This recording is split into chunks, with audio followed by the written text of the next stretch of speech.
ప్రతిపక్షాల మధ్య మాటల యుద్ధం కొనసాగింది.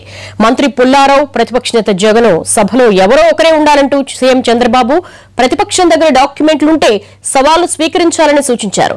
జగన్ ఉద్యోగం ఊడుతుందన్న భయంతోనే ప్రతిపక్షం సవాలు స్వీకరించేందుకు భయపడుతోందన్నారు సీఎం.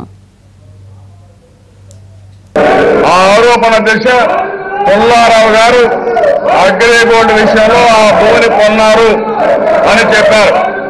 పుల్లారావు గారు ఆ విషయంలో సమాధానం కూడా చెప్పారు.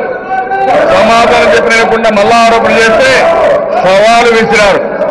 ఆ సవాల్ని ప్రతిపక్ష నాయకుడు తీసుకోవాల్సిన అవసరం ఉంది దిశ. నేను ఆ సమయంలో చెప్పింది, ఆరోపణ చేసే వ్యక్తి సభా సాంప్రదాయాల ప్రకారం నిరూపించుకునే విధానం ఉంది. ఒకవేళ నిరూపించలేకపోతే సారీ చెప్తారు. అసత్యాలు చెప్పడం కాదు, వాస్తవాలు మాట్లాడే వేదిక ఇది.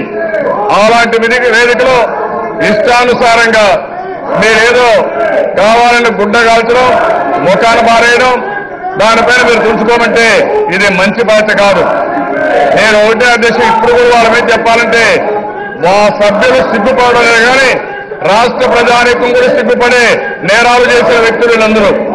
కాబట్టి నా విషయాలకు జోలికి పోను. కానీ అధ్యక్ష, ఇప్పుడు వాళ్ళు ఆలోచించుకోవాల్సింది, పుల్లారావు గారు నేను తప్పు చేయలేదని చెప్పిన తర్వాత మీరు ఆరోపణ చేశారు. సభానాయకుడిగా, ముఖ్యమంత్రిగా నేను ఒక ఆఫర్ ఇచ్చాను. ఈ ఆరోపణ ప్రూవ్ చేసుకోమని జగన్మోహన్ రెడ్డి గారిని కోరాను. అదే సమయంలో నేను ఆ రోజు హౌస్ కమిటీ వేస్తా ఉన్నాం. హౌస్ కమిటీ కాదు, జ్యుడిషియల్ ఎంక్వైరీ కావాలని ఈ సభ్యులే ఇక్కడికి వచ్చి నిన్నంతా కూడా జ్యుడిషియల్ ఎంక్వైరీ కావాలని పదే పదే డిమాండ్ చేశారు. నేను వాళ్ళ యొక్క దీనికోసమే నేను యాక్సెప్ట్ చేశాను.